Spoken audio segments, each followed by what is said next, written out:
പറ്റി? കരയണ്ട ഉമ്മയുടെ പൊന്നു കരയണ്ട. ഫ്രണ്ട്സ് BMXന്റെ ട്രാക്ക് ഫ്രണ്ട്സ് നമ്മുടെ സച്ചുകുട്ടൻ ഈ ട്രാക്ക് പറ്റുമോന്ന് അറിയത്തില്ലായിരുന്നു. അതിന് കരഞ്ഞോണ്ട് ഇവിടെ ഇരിക്കുവാണ്. അപ്പൊ എന്തായാലും നമ്മുടെ സച്ചുകുട്ടന് പറ്റും. അതൊന്ന് ട്രൈ ചെയ്തിട്ട് എടുക്കാന്ന് പറഞ്ഞിട്ട് അവന് സമ്മതിക്കുന്നില്ലായിരുന്നു. അപ്പൊ നമുക്ക് നിനക്ക് വേണ്ടി പറ്റും കേട്ടോ. നിന്നെ കേറ്റാതിരിക്കുമോ ഞങ്ങള് പറ്റുമെങ്കില്? പറ്റാത്തടത്ത് നമ്മൾ കേറ്റാൻ പറ്റത്തില്ല. കാരണം ഇവിടെ ഭയങ്കര റെസ്ട്രിക്ഷൻസും കുഞ്ഞുങ്ങളുടെ സുരക്ഷയ്ക്ക് ഇത്ര ഇമ്പോർട്ടൻസ് കൊടുക്കുന്ന ഒരു സ്ഥലവും ഞാൻ കണ്ടിട്ടില്ല. അപ്പൊ പിന്നെ ഇവന് പറ്റുമോ എന്ന് നമ്മൾ കൺഫേം ചെയ്തിട്ട് ചെയ്യാന്ന് പറഞ്ഞിട്ടുണ്ട്. അപ്പം സെറ്റ്.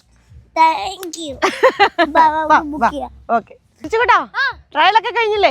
ഇനിയപ്പോ നമ്മള് പറപ്പിക്കല്ലേ ഫ്രണ്ട്സ്? നമ്മുടെ റിച്ചുകുട്ടനെ ഇനി പറപ്പിക്കാൻ പോവാണ്. എനിക്ക് സത്യം പറഞ്ഞാൽ ഇങ്ങനെ ചിറപ്പ് ചെയ്യാൻ വേണ്ടിട്ട് മുട്ടിട്ട് പോയി.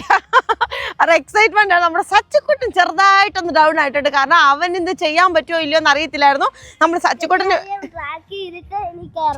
അപ്പൊ അവൻ ട്രാക്കൊക്കെ നോക്കി നമ്മുടെ സച്ചുകുട്ടന് പറ്റും. നമ്മുടെ സച്ചുകുട്ടനെ ഇപ്പൊ സെറ്റാക്കി വിടുന്നതായിരിക്കും. അപ്പം നമുക്ക് ഇവന്റെ ആ കിടിലൻ ജമ്പും കാര്യങ്ങളും ഒക്കെ നമുക്ക് കാണാം. ഓക്കെ.